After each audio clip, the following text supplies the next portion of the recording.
नमस्कार दोस्तों, स्वागत है आपका अपने यूट्यूब चैनल एटी की पाठशाला में। आप सभी को राधे राधे, जय श्री राम।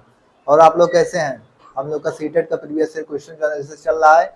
हम लोगों ने 2024, 2023 और 2022 का एक पार्ट का हम लोगों ने एनालिसिस कर लिया है। आज मैं जो 2022 का जो पार्ट बचा हुआ था ज्योमेट्री का मेन हिसाब से, उस पार्ट को एनालिसिस कराऊंगा। हम लोग इससे पहले 3 लेक्चर कर चुके हैं। आप लोग इससे पहले उन तीनों क्लास को देखिए। एनालिसिस कराने का हम लोग का मेन उद्देश्य ये है कि आप पैटर्न को समझ जाए एग्जाम को, और आपको एग्जाम में जो मैथ्स में कोई प्रॉब्लम ना हो, आप अच्छे से उन्हें टैकल कर सकें। अगर आप एनालिसिस को अच्छे से देख लेंगे और इसी हिसाब से अगर आप अपने नोट बना के अच्छे से कर लेंगे तो 100% आपका एग्जाम क्लियर हो जाएगा और आपको काफ़ी मदद मिलेगी। आइए देखते हैं आपका सीटेट PYQ सीरीज का 2022 का चल रहा है हम लोग का। अब इस ज्योमेट्री पोर्शन में देखते हैं इसमें क्या कह रहा है। किन्हीं में से किस स्थिति में चतुर्भुज ABCD की रचना संभव नहीं है। तो सबसे पहले हमें क्या जानना है कि चतुर्भुज ABCD होता क्या है। तो चतुर्भुज तो आप लोग जानते ही हैं। तो चतुर्भुज का जो मैक्सिमम कोण होता है कितने का होता है। जैसे ट्रायंगल्स का होता है आपका तो 180 डिग्री का बनता है। तो चतुर्भुज में आपका कितना बनता है, 360 डिग्री का बनता है। तो हमें सबसे पहले क्या चेक करना होता है कि जो चारों एंगल्स का कोण है वो 360 से ज्यादा ना हो पाए। अगर किसी स्थिति में अगर 360 से ज्यादा का कोण बन जा रहा है तो फिर वो आपका जो है चतुर्भुज नहीं बन सकता। इस चीज को हमें देखना पड़ेगा। तो हम सबसे पहले इसी चीज को देखेंगे कि किस स्थिति में आपका जो है कोण जो है वो कितना 360 से ज्यादा बन रहा है। इसमें आप चेक करेंगे तो 60 ये कितना हो जाएगा, 105, 185, 185 5, 190 और ये कितना बन जाएगा आपका 295। मतलब ये 300 से कम है, मतलब ये बन सकता है। आप यहाँ देखेंगे 100, 100, 200 यानी 210 और 210 और 75 कितना हो गया 285, मतलब ये भी बन सकता है। आप यहाँ देखेंगे 80 और 40, 140 यानी 180 और 40, 220 और 220 और 145 यानी 320 और 365। अब इस स्थिति में आपका कितना बन रहा है, यहाँ पे देखिए आप 365 डिग्री बन रहा है। जबकि हमने आपको अभी क्या बताया कि किसी भी चतुर्भुज का जो मैक्सिमम कोण बन सकता है चारों को मिला के 360 से ज्यादा का नहीं बन सकता है। और यहाँ पे कितना बन जा रहा है, 365 बन जा रहा है। और हमें चाहिए क्या कि चतुर्भुज ABCD की संभावना नहीं है। तो हमें सीधा हम टिक मार देंगे इसी को। किसी स्थिति में आपको जो है चतुर्भुज 365 बनना है तो संभावना नहीं है। इसमें चेक कर ले रहे हैं 55, 110 यानी 165 और 165 यानी 115, 255 बन जा रहा है, मतलब 300 के अंदर है, मतलब ये भी बन जाएगा। लेकिन इस स्थिति में आपका क्या हो जाएगा, चतुर्भुज ABCD की संभावना नहीं है। तो ऐसे ही सवाल आप में सिर्फ आप लोग देखेंगे। आप अगर आपके कॉन्सेप्ट क्लियर है तो आप लोग सीधा क्वेश्चंस को देखेंगे और आंसर का टिक मार के नेक्स्ट क्वेश्चन में बढ़ जाएंगे। लेकिन अगर किसी को कॉन्सेप्ट में ही प्रॉब्लम है, उससे समझ नहीं आता कि कितना किसका मैक्सिमम कितना होता है, तो फिर वो इंसान फंस जाएगा ना। इसलिए आप लोग अच्छे से इसे देखिए और नोट कर लीजिए।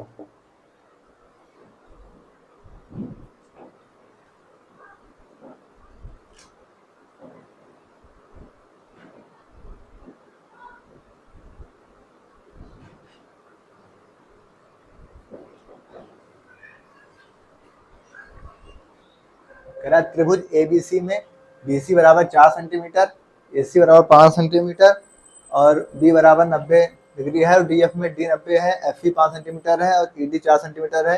तो ये क्या संभावना, तो समबाहु होने की इक्वल होने की संभावना क्या है। तो हमें सबसे पहले क्या देखना होगा कि हम सबसे पहले 2 त्रिभुज बनाएंगे।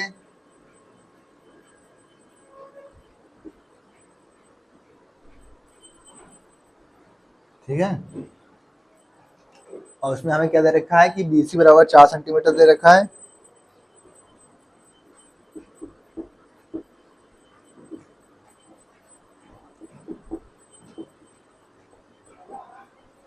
क्या दे रखा है, BC 4 दे रखा है, BC 4 दे रखा है, AC 5 दे रखा है, B 90 डिग्री दे रखा है, D यहाँ 90 डिग्री दे रखा है, FE 5 दे रखा है, ED क्या 4 दे रखा है। तो हम क्या करते हैं, सबसे पहले इस भुजा को फाइंड कर लेते हैं। तो इस भुजा को हम किसी पाइथागोरस थ्योरम से निकाल सकते हैं। पाइथागोरस थ्योरम में क्या होता है कि AC square equal to AB square plus में BC स्क्वायर। ठीक है, अब AC स्क्वायर कितना होता है 5 के स्क्वायर, AB स्क्वायर कितना है 4 के स्क्वायर प्लस BC स्क्वायर। इधर हो गया 25 equal to 16 plus BC square, या 25 minus 16, 25 minus 16 equal to BC square. यहाँ 9 बराबर BC स्क्वायर, या BC बराबर स्क्वायर है तो उसका 3 हो जाएगा। यानी BC की वैल्यू कितनी आ गई 3, तो यहाँ पे हम लिख देंगे 3, और ठीक है, ऐसे वो भी आ जाएगा तो इसका भी 3 आ जाएगा। अब हम यहाँ से देखते हैं कि क्या इसकी संभावना बन सकती है। अगर हम ABC देखें, FDE देखें, अगर हम यहाँ से देखें कि BAC, तो एक एंगल ये हो गया आपका, एक एंगल ये हो गया D आपका 90, और DFE अगर हम इनमें देखें तो ये एंगल बराबर है, उसके बाद भुजाएं भी बराबर हैं और 90 डिग्री से चल भी रहा है। तो अगर आप देखिए BAC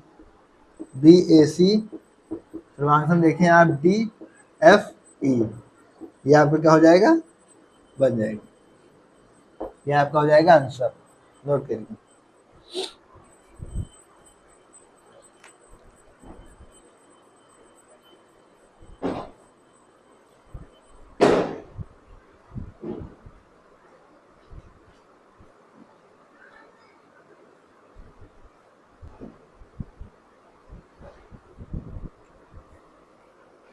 किसी समबहुभुज के सभी अंतः कोणों का योग 1080 है, इस बहुभुज के प्रत्येक बाह्य कोण की माप क्या है।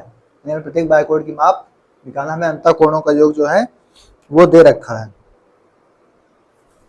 तो बहुभुज के अंतः कोणों का योग क्या होता है, बहुभुज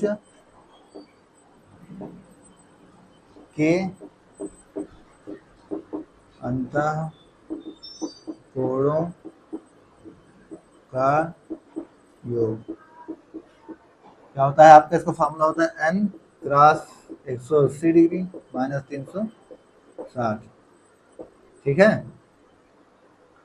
अब आपसे अगर ये भुजा है तो इसकी वजह देखिए 1080 डिग्री इक्वल टू n गुणे 180 माइनस 360, 360 आके इधर प्लस हो जाएगा, तो 8 से 14 और 11 3 14, यानी 1440 equal to n cross 180 degree, 0 से 0 कट गया, 18 अट्ठे 144, यानी n बराबर क्या आ गया आपका यहाँ से 8।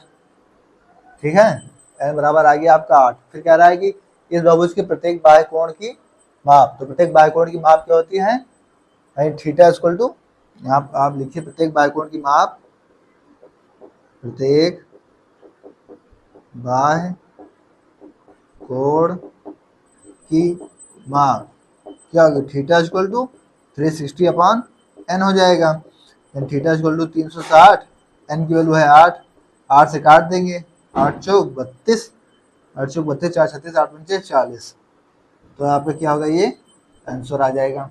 प्रत्येक बाह्य कोण की माप कितनी हो जाएगी, 42 डिग्री आपका आंसर आ जाएगा।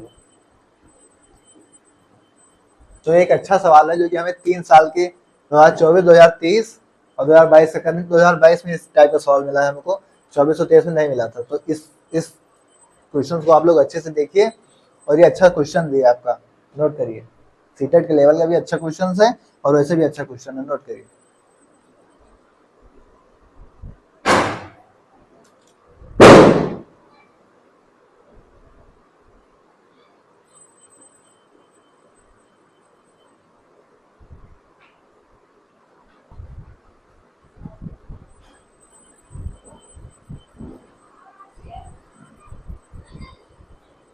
कह रहा है किसी लंब प्रिज्म का प्रत्येक आधार का एक 8 भुजा वाला बहुभुज है, इसके सभी फलकों किनारों तथा शीर्षों की संख्याओं का योग। अब इस तरीके से जो फलक किनारे और भुजा वाला है, ये रिपीटेड क्वेश्चन है आपका हर टाइप का, 24 में था, 23 में था, 22 में फिर आ गया है। ये भी आपका फिक्स नंबर वाला सवाल है। इसमें कह रहा है कि 8 भुजा वाला है, तो अब 8 भुजा वाला में हमें देखना पड़ेगा, तो 8 भुजा वाले में फलक कितने होते हैं आपके, फलक होंगे आपके 2, और 8 कितने हो जाएंगे 10, और उसके बाद शीर्ष कितने हो जाएंगे 8 8 16।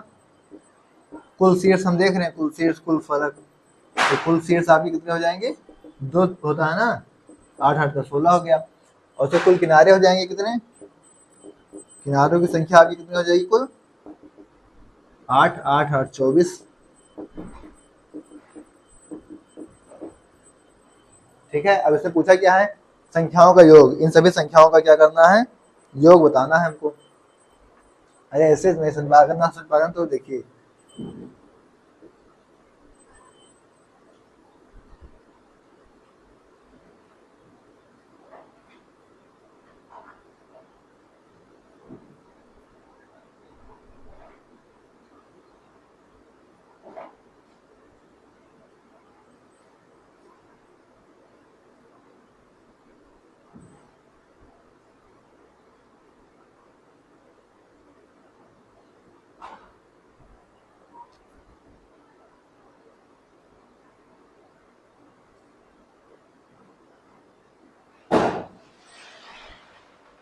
ठीक है, इसे समझाने की कोशिश कर रहा हूँ। अब देखिए आप यहाँ पे देखिए 1 2 3 4 5 6 7 8 8 ये हो गए, 8 ये हो गए, आपके शेष आगे 16। आप यहाँ देखिए 24 1 2 3 4 5 6 7 8 9 10 11 12 13 14 15 16 17 18 19 20 21 22 23 24। आप जो किनारों में गिनेंगे तो कितना आ जाएगा ये 24। और इसके बाद फर्क देखिए आप, तो ये देखिए 1 2 3 4 5 6 7 8 8 8 कितने हो जाएंगे ये चीज 8 और 2 कितने हो जाएंगे 10। तो ये आपके फलक हो गया। उसमें क्या कह रहा है आपको, इन शीर्ष के संख्याओं का योग बताना है। तो इनके योग कितना हो जाएगा, इनका योग के लिए आपको क्या करना है, इनको जोड़ देना है। 6 4 10 1 2 3 4 2 3 4 1 5 यानी 50 आपका आंसर। इन्हीं का योग आपको बताना था। तो अभी आपका फिक्स पैटर्न वाला सवाल है, इसको भी आप लोग अच्छे से देख लीजिए। इस पे आपको जैसे ये वाला पॉइंट है ना, इन पॉइंट्स को काउंट करना है।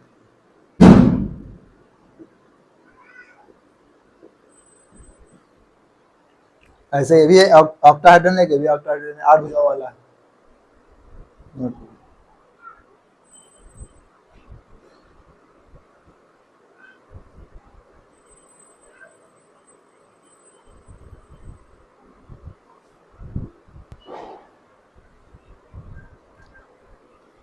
कह रहा है चतुर्भुज ए बी सी डी, सी दिया है 72, डी दिया है 80, ए और बी के समद्विभाजक बिंदु ओ पर मिलते हैं, तो आपको ए और बी की माप बतानी है।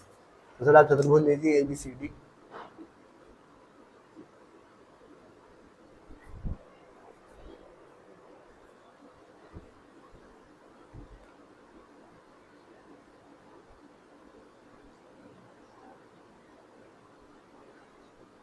ठीक है, A B C D.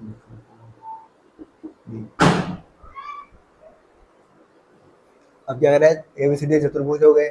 Angle C दे रखा है आपको 72, ये दे रखा है आपको 72, एंगल डी दे रखा है 80। ठीक है, फिर कह रहा है एंगल ए और बी के समद्विभाजक, यानी इनके और इनके जो समद्विभाजक हैं वो बिंदु ओ पर मिलते हैं। यानी इनको जो काट रहा है, इनको जो काट रहा है वो कहाँ पे मिल रहा है, बिंदु ओ पर मिलते हैं। तो हमें ए ओ बी की माप यानी हमको ये वाला एंगल बताना है। अब चतुर्भुज है, तो इसके पहले जो पहला ही क्वेश्चन था उसमें हम लोगों ने क्या देखा था, चतुर्भुज के चारों कोणों की माप कितना होता है, 360 होता है। देन आइए इस पे ले रहे हैं। हमें ये चीज तो पता है ना कि angle B plus angle A plus angle C plus angle D, C और डी कितना हो जाएगा आपका 80 प्लस 72, ये टोटल कितने होते हैं 360। Then angle B plus angle A equal to क्या हो जाएगा आपका 360, ये माइनस हो जाएगा 8 7 15 152। देन आपका angle B plus angle A कितना हो जाएगा यहाँ से 208। ठीक है, अब यहाँ पे देखिए आप, अब इनका समद्विभाजक है ये वाला कोण, मतलब ये दोनों आधे आधे हैं ना, तो हमें क्या करना पड़ेगा कि इनका ए ओ बी के लिए इसका आधा आना जरूरी है। तो इसे हम क्या करें, अगर 2 से डिवाइड कर दें तो इन दोनों का एंगल का क्या आ जाए, एंगल बी ए क्यों चल रहा है, ए बी चलो, angle A plus angle B, angle A plus angle B. ठीक है, ए बी। अब इन दोनों का अगर हम 2 से डिवाइड कर दें तो इसका भी हाफ आ जाएगा, इसका भी हाफ आ जाएगा, यानी एंगल ए बाई 2 प्लस angle B by 2 equal to कितना आ जाएगा आपका 104 डिग्री। 2 से भाग कर दिया हमने। अब इन दोनों का, अगर इन दोनों को देखा जाए, किसी भी ट्रायंगल्स का आपको पता है कि ट्रायंगल्स के तीनों कोण कितने होते हैं 180 डिग्री होते हैं। तो आप इन सब चीजों को भूल जाइए, सिर्फ इसमें देखिए ए बी ओ में, ए बी ओ में देखिए आपको ये वाला कोण, ये वाला कोण, ये वाला कोण, इन दोनों कोणों का योग आपको 104 डिग्री पता है, और आपको पता है कि ये तीनों कोण आपको 180 डिग्री होते हैं। तो आपका ये कोण नहीं आ जाएगा। हमसे पूछा क्या है, ए ओ बी की माप, यानी हमें ए ओ बी की माप बतानी है, इसलिए हम सीधा क्या करेंगे, एंगल ए ओ बी बराबर एंगल ए यहाँ से प्लस एंगल बी और प्लस ये हो जाएगा, अब कितना हो जाएगा 180 डिग्री हो जाएगा। तो हम क्या करेंगे यहाँ से,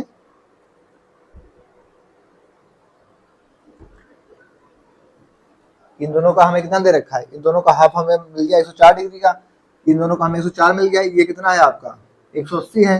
देन हम सीधा 180 में से क्या करेंगे 104, इन तीनों का जो सम होता है वो 180 डिग्री होता है, और हमका इन दोनों का एंगल का जो है इनका हाफ आपका 104 पता चल चुका है इन दोनों का, तो 104 में से माइनस कर देंगे तो आपको एंगल ओ बी की माप कितनी आ जाएगी, यहाँ से 180 में से 4 चला जाएगा तो 76 डिग्री। ये आपका क्या आ गया एंगल ओ बी की माप, यही आपका आंसर आ गया। अच्छा क्वेश्चन था, नोट कर लीजिए, आपकी सीटेट 2022 का क्वेश्चन है ये।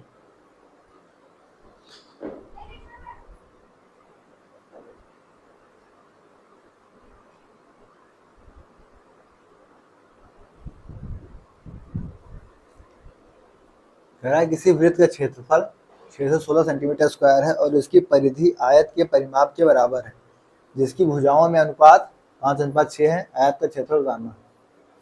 वृत्त का क्षेत्रफल हमको दे रखा है, आइए इसी को पढ़ते हैं। वृत्त का क्षेत्रफल आपका होता कितना है पाई आर स्क्वायर, और ये कितना है 616 यानी पाई 22/7 आर स्क्वायर बराबर 616।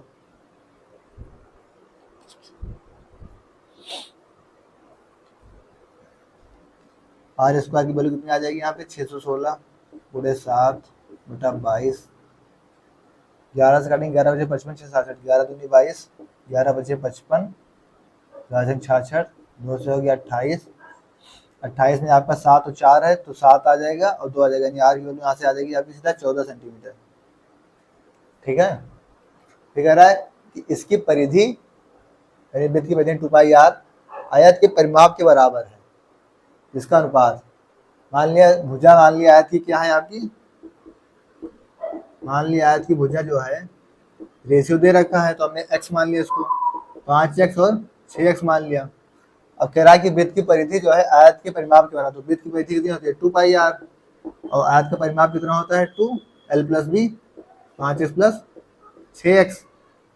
अब हम यहाँ से क्या करेंगे 2 से 2 कैंसिल आउट कर देंगे, पाई की वैल्यू 22/7, आर की वैल्यू कितनी है यहाँ से 14, 6 5 11x, 11 दूनी 22, 7 दूनी 14, यानी x की वैल्यू यहाँ से कितनी आ गई 4, x की वैल्यू कितनी आ गई 4, तो भुजा कितनी आ जाएगी यहाँ से, भुजा आ जाएगी 5×4 = 20 और 6×4 = 24, क्षेत्रफल कितना आ जाएगा यहाँ से 20×24, 24 दूनी 48, यानी 480 सेंटीमीटर स्क्वायर आपका क्षेत्रफल आ जाएगा। नोट करिए,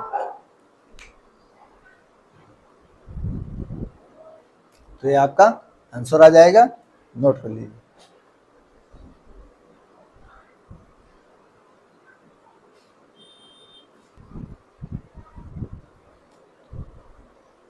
कह रहा है आधार त्रिज्या 3 सेंटीमीटर स्क्वायर वाले किसी लंब वृत्तीय बेलन का पृष्ठीय क्षेत्रफल 94.2 सेंटीमीटर स्क्वायर है, तो बेलन का आयतन। अब ये सवाल है आपका जो सीटेट का हमने 2024, 2023, 2022 सब में देखा, तो इसमें बेलन का जो लंब वृत्तीय क्षेत्रफल है इस पे लगातार क्वेश्चन आ रहे हैं, तो ये फार्मूला आपको पता होना चाहिए कि बेलन का लंब वृत्तीय क्षेत्रफल का जो है फार्मूला क्या होता है, बेलन का आयतन का फार्मूला क्या होता है, क्योंकि इसमें तीनों साल यानी हर साल लगातार पैटर्न पे जो इसके क्वेश्चन आ रहे हैं, बस सिर्फ बदलते जा रहे हैं बस। आइए करते हैं। कह रहा है आधार त्रिज्या 3 सेंटीमीटर वाले किसी लंब वृत्तीय बेलन का पृष्ठीय क्षेत्रफल, लंब वृत्तीय बेलन का पृष्ठीय क्षेत्रफल का फार्मूला क्या होता है 2 पाई RH। फिर यहाँ पे क्या दे रखा है, हमके दे रखा है 94.2, पाई की वैल्यू दे रखा है 3.4 लेनी है, आर की वैल्यू 3 सेंटीमीटर वाली, एच हमको निकालना है 94.2। अब यहाँ आप देखिए तो 2 3 6 और 6 चौके 24 की 4 हंसने 2, 6 चौके 24 4 हंसने 2, 6 6 2 8 और 6 3 18, 18.84 गुणे h बराबर 94.2, 18 पंचे 90, 18 पंचे 90 और 8 पंचे 40 और 8 चौक 20 यानी 42, यानी पंचे जाएगा ये 5 जा, फिर h की वैल्यू आ गई 5। ठीक है, अब बेलन का आयतन क्या होता है, बेलन का आयतन का फार्मूला क्या होता है पाई आर स्क्वायर एच, तो हम यहाँ सीधा करेंगे बेलन का आयतन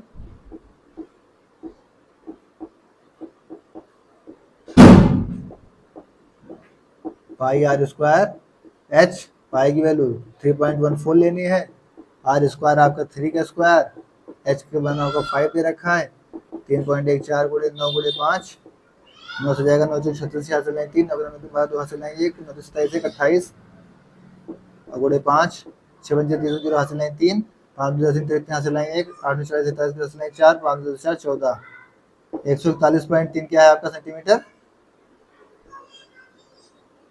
ठीक है, नोट कर लीजिए।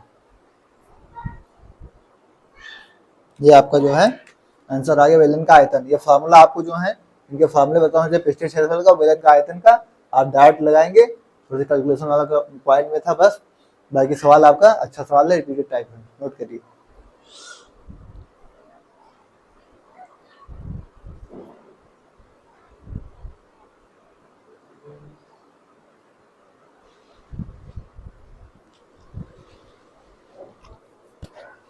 कह रहा है किसी घनाभ के 3 आसन फलकों के क्षेत्रफल 120 96 80 दे रखा है सेंटीमीटर स्क्वायर में, तो घनाभ का आयतन। अब घनाभ का आयतन, ये अच्छा सवाल है जो हमें 3 साल में पहली बार मिला। कह रहा है घनाभ का आयतन क्या होता है। अब घनाभ का आयतन का फॉर्मूला अगर हमें पता होगा तो ठीक होगा, तो फिर बैठे ही रहेंगे वहां पे। तो घनाभ का आयतन क्या होता है, L into B into H. तो अब हमें दे रखा है कि आसन फलकों के क्षेत्रफल हमको दे रखे हैं, यानी कि ये हमें दे रखा है कि L cross B equal to 120, B cross H equal to दे रखा है आपको 96, और एच क्रॉस एल आपको दे रखा है 80। ठीक है, अब हम क्या करें, यहां से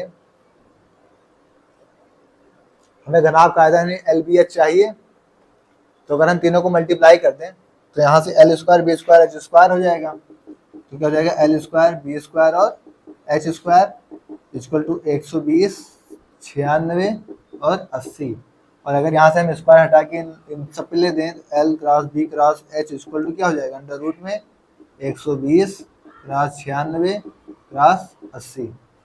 अब आपके लिए वैसे तो है कि इनको तोड़ तोड़ के हम लोग कर सकते हैं, लेकिन सबसे आसान तरीका आपका क्या है, आप तुरंत निकालिए 120 का, 2 से करेंगे 60, 2 से करेंगे 30, 2 से करेंगे 15, 3 से करेंगे 5, 5 से करेंगे 1, फिर आप 96 का निकालिए तुरंत, 2 से करेंगे 48, 2 से करेंगे 24, 2 से करेंगे 12, 2 से करेंगे 6, 2 से करेंगे 3, 3 से करेंगे 1, फिर कितना बचेगा 80 का, ये भी निकाल लीजिए तुरंत 80 का। यहाँ देखिए तुरंत 2 से किए 40, 2 से किए 20, 2 से किए 10, 2 से किए 5, 5 से किए तो कितना आ गया 1। अब 2 काउंट करिए कितनी बार है, 1 2 3 4 5 6 7 8 9 10 11 12। अब यहाँ देखिए L cross B cross H में आपका 2 आपका कितनी बार है, 12 बार है। 3 देख लीजिए यहाँ से 1 2 3 आपका 2 बार है। 5 5 देख लीजिए 1 1 1 2 बार, यहाँ पे 5 है, तो आपका स्क्वायर रूट गायब हो जाएगा, तो क्या हो जाएगा यहाँ पे 2 के पावर 6 क्रॉस 3 क्रॉस 5। अब 2 के पावर 6 क्या होता है, 2 दूना 4 दूना 8 दूना 16 दूना 32 दूना 64, 64 और 5 दिया 15। ये आपका क्या चल रहा है, L cross B cross H. घनाभ का फार्मूला क्या होता है, एल घनाभ का आयतन L cross B cross H, और 15 चौके 60 की 0 हासिल 6, और 15 छक्के 90 6 96 आपका सेंटीमीटर क्यूब क्या होगा ये घनाभ का आयतन। तो ये आपका आंसर आ गया। अच्छा क्वेश्चन था, इस टाइप के क्वेश्चन नहीं मिले थे, लेकिन तो ये क्वेश्चन आपका इंपॉर्टेंट टाइप है, इसे नोट कर लीजिए। और फार्मूले आप लोग हर फार्मूला याद रखिएगा, नोट करिए।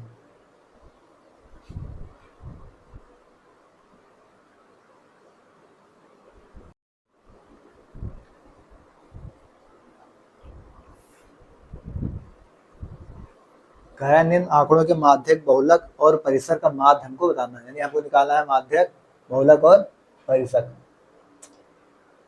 तो सबसे पहले इन क्वेश्चन को करने, अब ये भी रिपीटेड टाइप से आपका 2023 में भी था, 2024 में था, 2022 में भी है, ये तो फिक्स सवाल है आपके फिक्स पैटर्न पे। तो आप और यही सब चीज निकालना रहता है, इन परिसर निकालो, माध्यक निकालो, बहुलक निकालो, उसके बाद माध्य निकाल दो। 2023 में सेम सवाल था, सेम यही चीज पूछा था, इस बार भी यही चीज पूछा, 2022 में भी, मतलब आपके क्या है, ये फिक्स पैटर्न वाला सवाल है। अब आप सबसे पहले क्या करेंगे, और वही क्रम में लिखेंगे, तो 2 5 6 8, 10, 12, 13, 8 के बाद 9 दिए, 2, 2, 5, 6, 8, 9, 10, 12, 13, इसके बाद क्या है 15, 17, 15, 17, 17 2 बार है, और 17 के बाद क्या है यहाँ पे 23, कितना है 1, 2, 3, 4, 5, 6, 7, 8, 9, 10, 11, 12, ठीक है। अब 12 तो जाहिर सी बात है आप इनकी माध्यिका क्या निकालेंगे, माध्यिका के लिए आपको 1, 2, 3, 4, 5, 6, 7 इन दोनों के बीच की माध्यिका होगी, क्योंकि आपका 1, 2, 3, 4, 5 इधर है, 1, 2, 3, 4, 5 इधर है, तो इन दोनों के बीच 11 होगा, जाहिर सी बात है। तो 10 + 12 बटे 2 कर देंगे, आपको कितना आ जाएगा यहाँ से 11। बहुलक के लिए आपको क्या बताया गया है, बहुलक के लिए आप जो मैक्सिमम बार आया हो, जैसे 17 2 बार आया है, ये मैक्सिमम बार है, तो आपका बहुलक 17 हो जाएगा। परिसर यानी रेंज, रेंज के लिए आपको क्या होता है कि मैक्सिमम में से माइनस कर देना है, यानी 23 - 2 बराबर क्या होगा 21। अब माध्य निकालना है इन सभी का, इन सभी का माध्य आपका 11 + 17 + 21 और कितना है 3, तो आपका कितना हो गया 1, 7, 1, 8, 1, 9 बटे 2, 3, 1, 4, 49 बटे 3 आपका क्या हो गया आंसर। तो ये आपका सवाल था। यही सेम पैटर्न पे सवाल माध्यक बहुलक परिसर निकाल के माध्य बताना था इन तीनों का, 2023 में भी आया था, ये सवाल 2022 में भी आ गया इसी पैटर्न पे फिक्स। तो ये भी एक सवाल आपको क्या है हर साल आने वाला है, इसी 4 में से कोई ना कोई चीज पूछेगा, तो चारों चीज पूछ लेगा, चारों में से कोई एक चीज पूछेगा, तो आप नोट कर लीजिए इस सवाल पे और अच्छे से फोकस करके सवाल करिएगा, नोट करिए।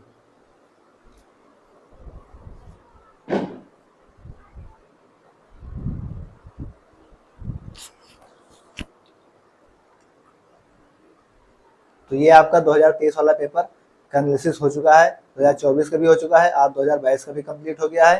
2022, 2023, 2024 इन तीनों का जो है आपका पूरे प्योर एनालिसिस मैथ का हो चुका है। आपको क्लास कैसी लगी ये कमेंट बॉक्स में जरूर बताइएगा। बाकी आपको कुछ सुझाव हो तो वो भी कमेंट बॉक्स में दे दीजिएगा। 3 साल का पेपर हम लोग एनालिसिस कर चुके हैं, हम लोग ऐसे आपका एनालिसिस करते रहेंगे, और एनालिसिस करने से हम लोग को फायदा हो रहा है कि हम लोग को पैटर्न पता चल रहा है कि हाँ इस टाइप के जो है वो रिपीटेड क्वेश्चंस आ रहे हैं, तो उन चीज़ को हम लोग जो है ज़्यादा मेहनत करके उस चीज़ों को ज़्यादा फोकस करके उन चीज़ को ऑब्जर्व करके आपका नंबर जो है वहाँ से बूस्ट होगा। तो क्लासेस को अच्छे से करिएगा, अपने फार्मूले की नोट्स बना लीजिएगा, उसमें फार्मूला लिखिएगा, उसे रिविजन करिएगा, पैटर्न को देख लीजिए, इसी टाइप के आपके क्वेश्चन आएंगे और सीटेट आपका इजीली क्लियर हो जाएगा, क्योंकि ये आपको गवर्नमेंट जॉब के लिए आपकी ये पहली सीढ़ी है। क्लास आपको कैसी लगी कमेंट बॉक्स में जरूर बता दीजिएगा। Okay, thanks.